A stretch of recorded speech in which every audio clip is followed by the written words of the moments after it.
We have details of all these stories and more. Be part of the show. We'll be happy to hear what your thoughts are on the many stories we have for you tonight. The news now in detail, and TV signals to your homes and offices will be cut from next year because broadcasters have failed to pay for the use of digital terrestrial television DTT platform. The Communications Minister, Esla Owusu-Ekufo, who gave the warning, says government cannot bear the cost of operating the platform despite multiple notices to media houses. Tamale South MP Haruna Idrisu early this month asked the Speaker to hold the Minister to Parliament to answer questions on the whole Vodafone deal. On Monday, the Minister with full emphasis stated government's position. Mr. Speaker, the government of Ghana has no plans of selling its 30% shareholding in Ghana Telecommunications Company Limited. Vodafone Ghana, which holds 70%, has transferred its stake to the Telecel Group in February 2023. Under the shareholders' agreement, the consent of the minority shareholder is not required for Vodafone Ghana to transfer or to sell its shareholding in Ghana Telecommunications Company Limited. Consent is not required under the terms of the shareholders' agreement. Still, on the communications sector, government is seeking to pull the plugs on the digital terrestrial television channel. But Ningo Prampram MP, son George, sought clarity on if the Ghana Independent Broadcasters Association have been engaged far enough. The minister said the time has come. They have constituent members who are broadcasters on the DTT platform, but none of them have paid a peswa to date for being hosted on the platform. So it is not correct to state that any entity being hosted on the platform has paid for being hosted on it. They have not. There is actually matters pending in court because they have been notified. Others are adamant that government should continue to pay. But my answer is clear. The government says it cannot continue to pay for it. So if they do not pay for it, unfortunately, we may find ourselves in the situation where we cannot receive TV broadcast signals because the platform will be shut down for non-payment of the operational expenses that it incurs.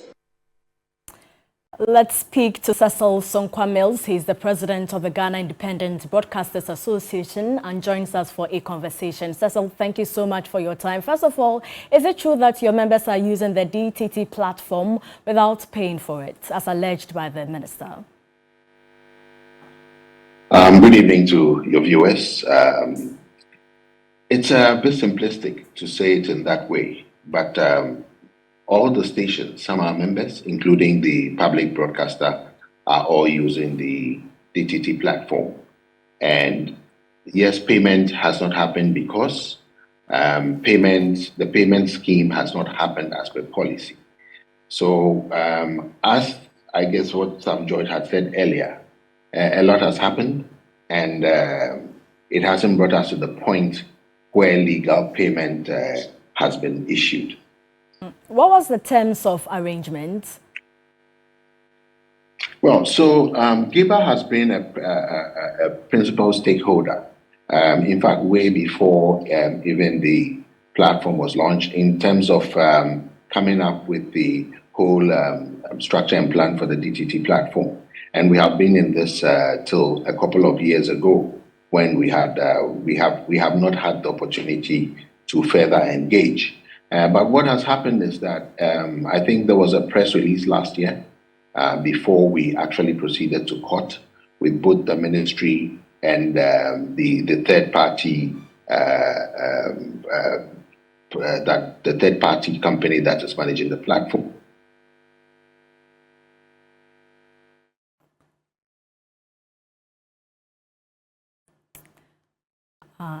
Unfortunately, we have lost Cecil Sonkwa Mills, president of the Ghana Independent Broadcasters Association. And Cecil, you are back online. You can continue. Sorry. We just lost you. Sorry. Oh, okay. Sorry. So we have clear laws and procedures in terms of how these things are established. Let's remember that the DTT platform is a single I'll call it monopolistic platform for the country, which is a national platform. Therefore, the rates and fees should be determined through the right channels. We have had the ministry try to propose fees. There were actually two fees that were proposed. One is the contribution links and one is the national distribution. We'll discuss that later. But we actually said the process at which this was done was not proper. So we asked that this should be done properly.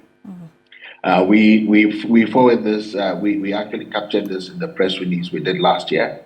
And then we also had a meeting with the select committee, Parliamentary Select Committee for Communications on this issue last year. There hasn't been a follow-up response yet, but basically right after the meeting, and there was some kind of agreement that the right procedure should be looked at. It was followed up with the minister issuing invoices to stations of some figure. Okay, I think it was initially proposed to 15th and it came to 10,000 and invoices were issued. But this was not according to the legal procedure. The minister's mandate to issue rates and charges is not what persists in this country. And there are a couple of other issues in terms of who is managing the platform. The actual policy for digital migration is still hanging because after our last court case that we won, part of the policy was expunged.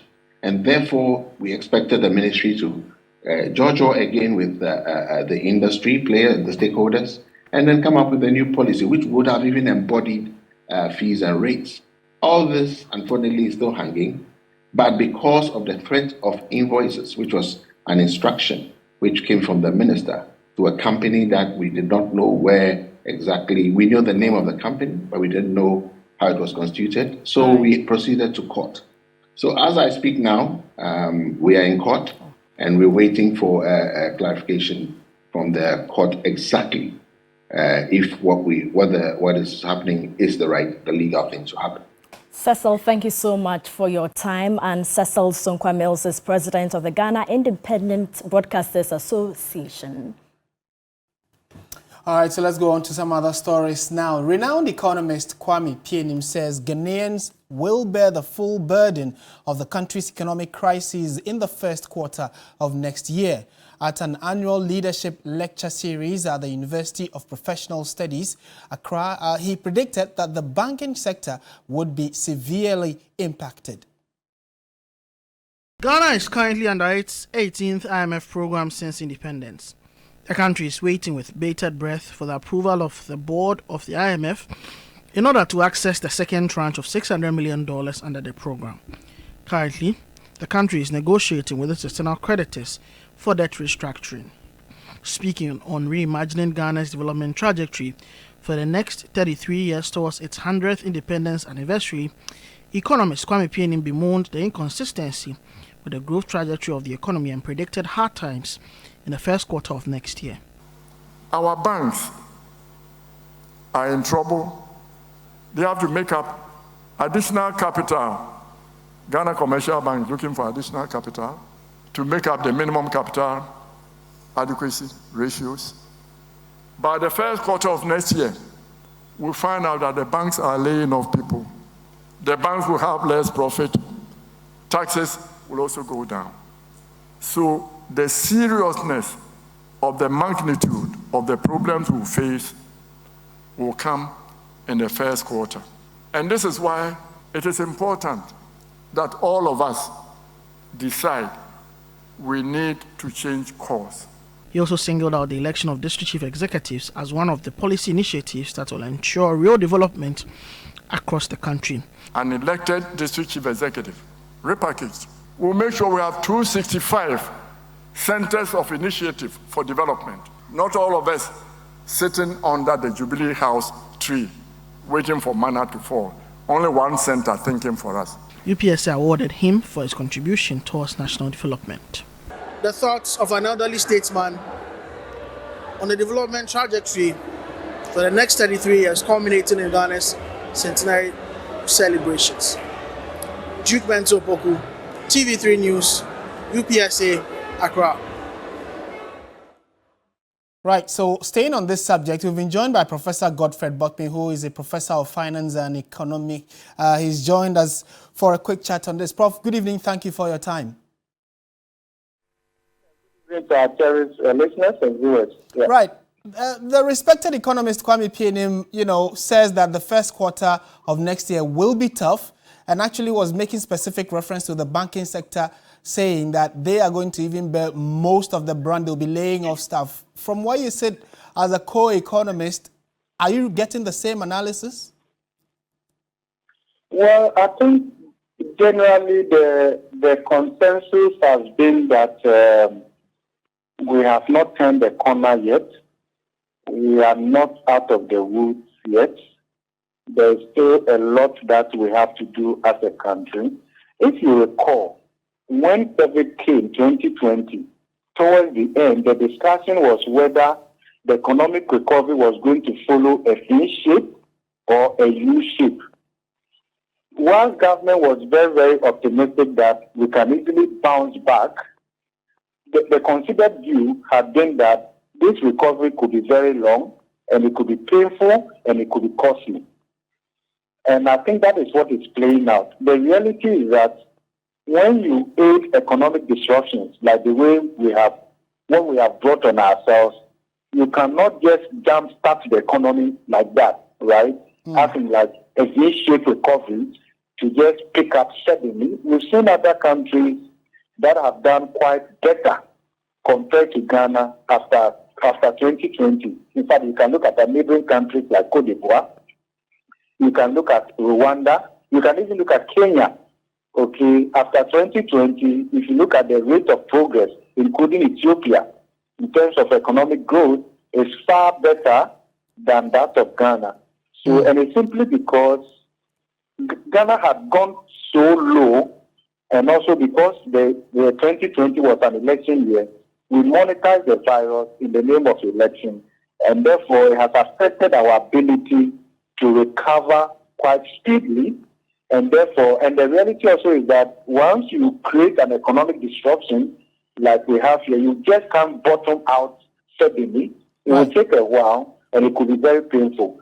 So I believe that generally we will say that, and also bear in mind that the limited or the relative stability that we have seen under the IMF supported program, there are significant headwinds or risks ahead.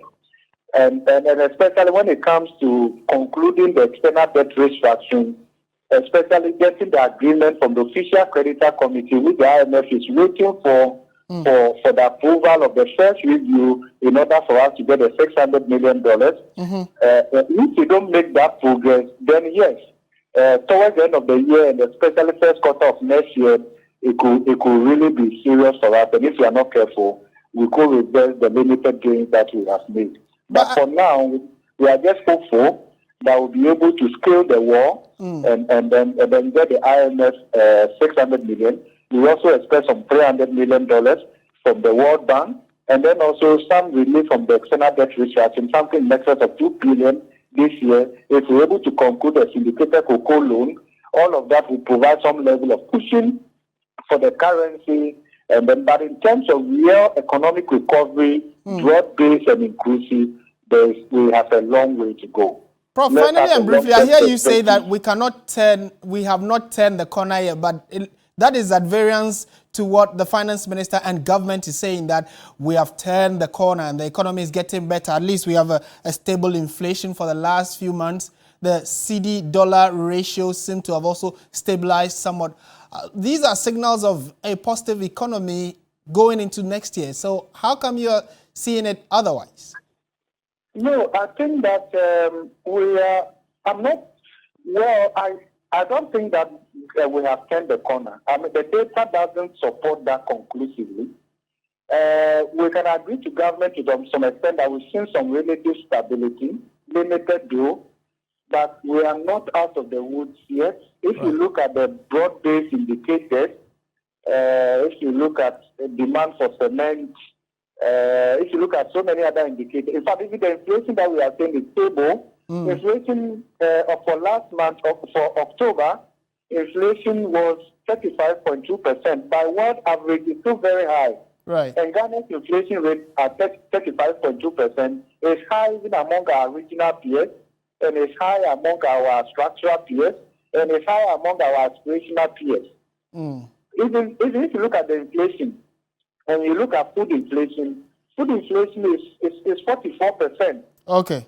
That is the average. But if you look at the regional distribution, food inflation in the Eastern region is 55.3%. Right. Northeast region is more than 60%. So just imagine that from October last year to October this year, food prices have gone up by more than 65% in some regions of this country. Prof. You cannot look at that data and say we have turned the corner. Okay. I'm very sorry. Thank you so much, Professor Godfred Bopping, Professor of Finance, and he's also an economist and a lecturer at the University of Ghana Business School. In more news tonight, there's more pressure on governments to either renegotiate or terminate its lithium deal with Barari DV Limited. The Christian Council, Office of the National Chief Imam, and a member of the Council of State are the latest to kick against the deal, urging Parliament not to ratify it. Speaking at a round table at the behest of the IEA, interest groups demanded scrutiny from Parliament over the arrangements.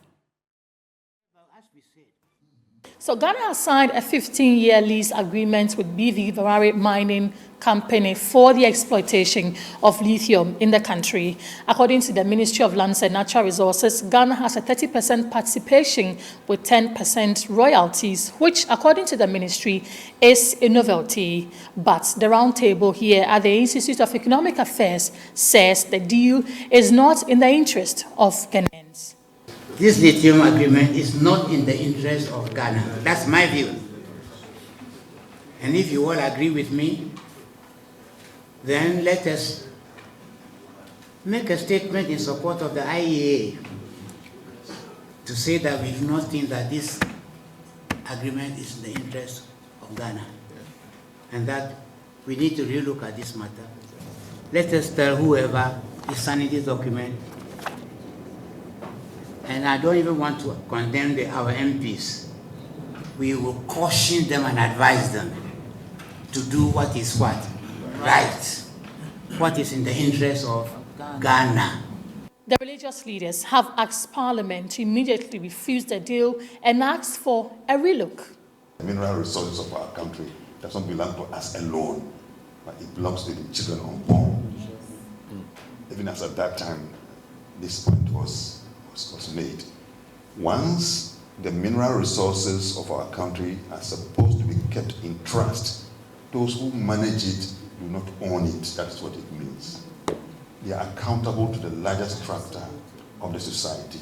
And for them to engage in any contract, there must be a certain engagement where the people are satisfied.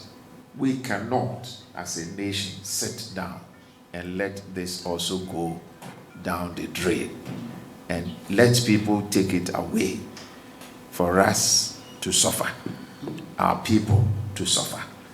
I think that what we ought to do is to take this agreement, look at it critically, come out with what we would need. Just as a friend said, the 100% should be on the table.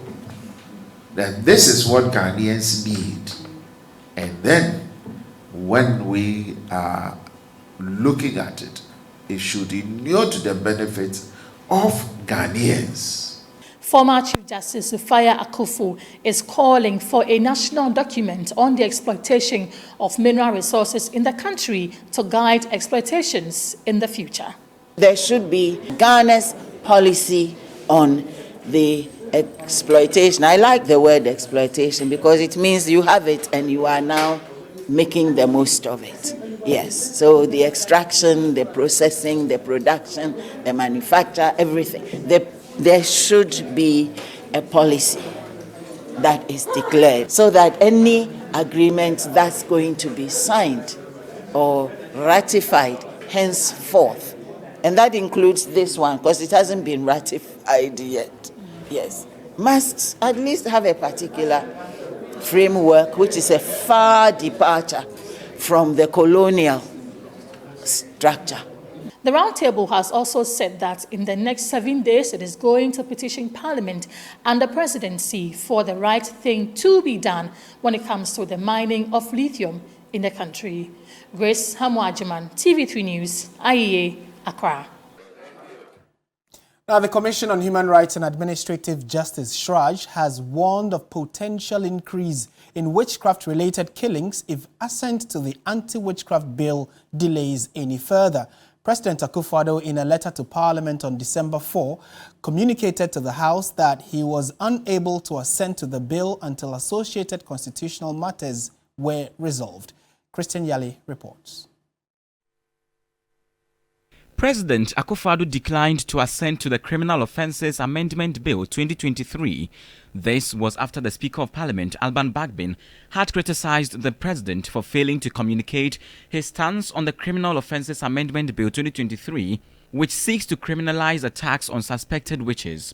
However, a communication from the Presidency denied receiving the bills passed by Parliament. The Presidency also dismissed suggestions that he had decided not to assent to the bills. In a letter to the Speaker of Parliament, he stated that he cannot sign the bill into law over certain constitutional concerns. But the Commission on Human Rights and Administrative Justice says further delay could be detrimental. Parliament had not yet passed it. But our concern now is what the President has indicated, that he has constitutional concerns about the bill. But he has no problem with the content of the bill. Our problem as a commission is, can the President speed up whatever he will do to bring that bill back to Parliament? Whether it's through the Attorney General, howsoever it will be done, the women cannot afford any further delay. President Akufo-Addo in his letter also argued the bill must come from the executive. SHRAJ says it may be compelled to take on the President over his own words if a repackaging of the bill also delays. What I would expect then is send a signal, what we call an advisory to the President, that we cannot wait. We are supposed to be in the implementation stage of discrimination against women, particularly of the kind captured in the Witchcraft Bill. And so for us to be doing toing and froing, it doesn't speak well of us as a country. On his part, the Deputy Attorney General, Alfred Tuah-Yeboah, emphasized the need for corporate bodies and institutions to come up with policies that protect the rights and freedoms of their workers and staff. He also mentioned the fact that the country as a whole, over the years, has institutionalized robust legal regimes to promote and protect the rights of people. Companies are also required to have an effective and efficient remedy, such as apologies, restitutions, and compensations for these human rights abuses. Ghana, as we all know, has over the years put in place robust legal regimes and institutional frameworks to address the many challenges that may hinder the advancement of the enjoyment of fundamental rights and freedoms. And I must add that Ghana is a state party to almost all the international instruments regarding fundamental human rights. Christian Yali, TV3 News, Accra.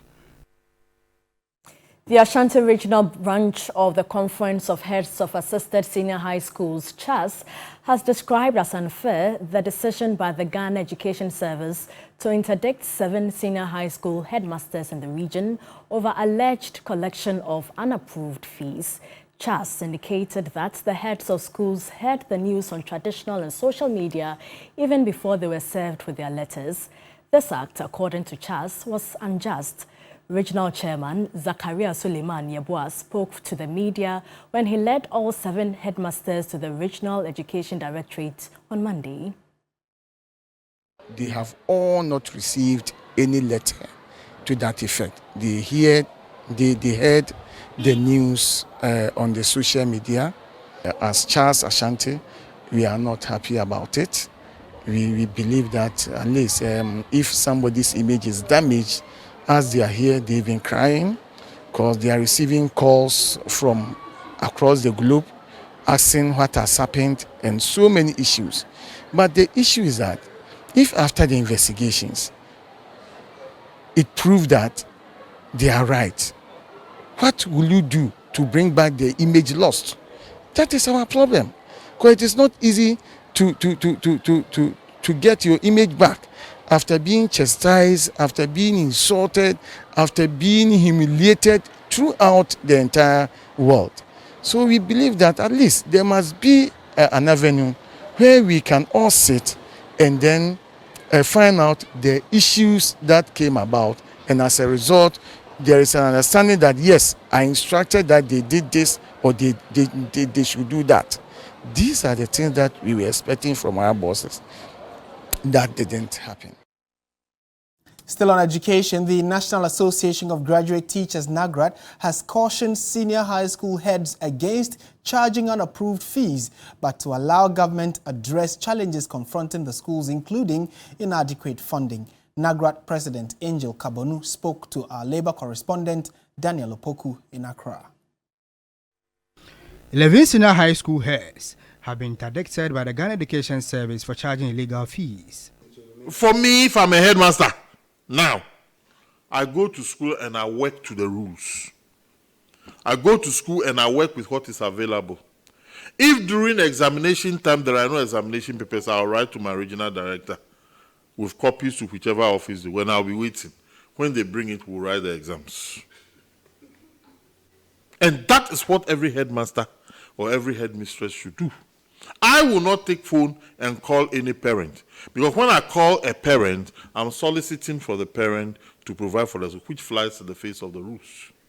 Play according to the rules, work with what is provided.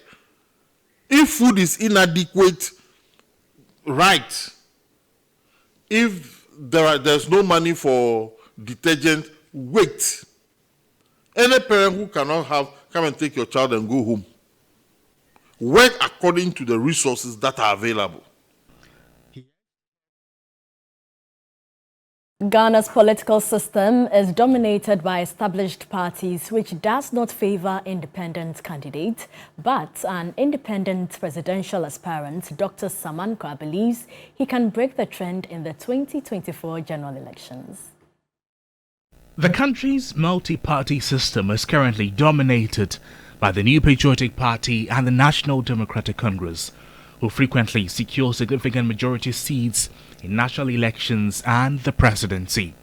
Despite his commitment to breaking away from traditional politics, Dr. Samankra faces a challenging campaign as an independent presidential aspirant in the 2024 general elections. It's a burning desire for change. I just could not sit on the fence where we're transferring from one mediocre government to the other. With all this coupled with what I feel I have to offer, inspired me with a passion to put myself on the altar of sacrifice and basically present myself to Ghanaians, present alternative policies that can transform this country, totally different from what is being done now. The party's strong influence, the winner-takes-all electoral system, and limited resources pose significant challenges to his electoral success. He's only an insane person that keeps doing the same old stuff over and over again and expecting different results. This style of government, this style of elected leaders would not solve our problem. We need to have a collective decision, come together as people, away from political symbols or colors, choose right caliber of Ghanaians who have the know-how, the expertise, the skills, and the hearts to do the work, and let them employ them to take the country forward. Or else we go around in circles and we'll not see anything. The economist and investment banker, who is new to the voting population, believes the electorate will support his policies and ideology. Ghanaians are going to see the kind of skills, the kind of materials we're presenting to them. And as far as the grassroots are concerned, I started making rounds for the last 8 years. So we'll go over the line, and I can assure you we're going to march the main parties boot for boot, arm for arm, leg for leg, to make sure that at least there's an alternative on the table. The leader of the Alternative Force for Action movement and development economist is optimistic about his chances in December 2024. So the Christmas season is upon us, and Jandel Limited has launched this year's Light Up the City project in Accra to celebrate Christmas. The project is intended to transform major streets with beautiful, glittering lights to create a memorable festive experience.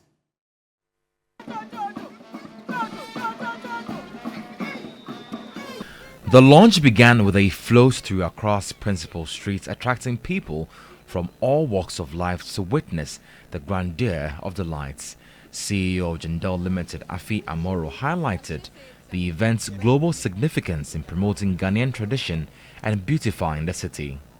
You don't have to buy anything, just watch people and enjoy in the pomp and pageantry that comes along with it. I have been inspired by things that we've seen all over the world, and we are trying to replicate it here, but with a Ghanaian context. TV personality Kokiti, who portrayed a Queen Mother, emphasized the significance of showcasing the rich Ghanaian culture. The aim and the aspiration is that in some 5 years to come, it should attract as many tourists as possible. And if it's going to attract that many people from everywhere in the world, then we must show who we are. We must show the Ghanaianness as being part of Light Up the City. Some patrons expressed their excitement. It's really nice, beautiful, and it speaks volumes for the time of giving. So far, I've enjoyed the place, and then the whole place is colorful. The place is amazing. I'm excited. I've never seen this before. The theme for the event was Embrace the Radiance of Ghana. Have you seen some before? No, I haven't seen this before. You're still watching News 360 on TV3. Stay with us. When we return, we'll bring you many stories, including the fact that victims of the French line fire in Kumasi begin rebuilding, contrary to directives by city authorities for them to hold on until investigations on the incident are concluded. Stay with us. Details in a jiffy. Let's go to the Ashanti region, where victims of the French line fire in Kumasi have begun rebuilding, contrary to directives by city authorities for them to hold on until investigations on the accident are concluded. The affected traders say they need to return to business immediately to enable them pay off their loans. Ibrahim Abubakar reports. Less than 24 hours after fire swept through more than 100 shops here at French Line, some victims have started re-erecting the burnt structures. For them, life must return to normalcy, regardless of the huge losses they've incurred. All of us are eager to start our work. As you know, we are heading towards the Christmas, so we need to start our business. That's why you see people are doing their rebuilding. Anytime there was a disaster, we have to do our own rebuilding. There is no any assistance whatsoever that is coming from the authorities. So definitely, we have to do our own rebuilding. That's why we started it. Some affected traders scavenged through the debris to see whether they may be lucky enough to recover some of their items, including money. For many here, they are thinking of how to return to business after losing almost everything. The damage is unquantifiable, and most of the traders are seeking a helping hand to bounce back to business. I'm a phone repeller. At the same time, I'm selling screens and both screen guide. So I've lost everything. Including my money. We are waiting for the authority to come to our aid and help us because we don't know what to do. Because a lot of us here, we are working with a loan. Some have collected money from bank and they are doing their businesses. And today this is a sad news that we are in. So we are appealing for authority to come to our aid and help us. Investigations to establish the exact cause of the fire has commenced by the Ghana National Fire Service, but preliminary reports point to electrical faults. Ibrahim Abubakar, TV3 News, French Line, Kumasi. The business segment is brought to you by MTN, Pepsodent Charcoal and Pepsodent Herbal.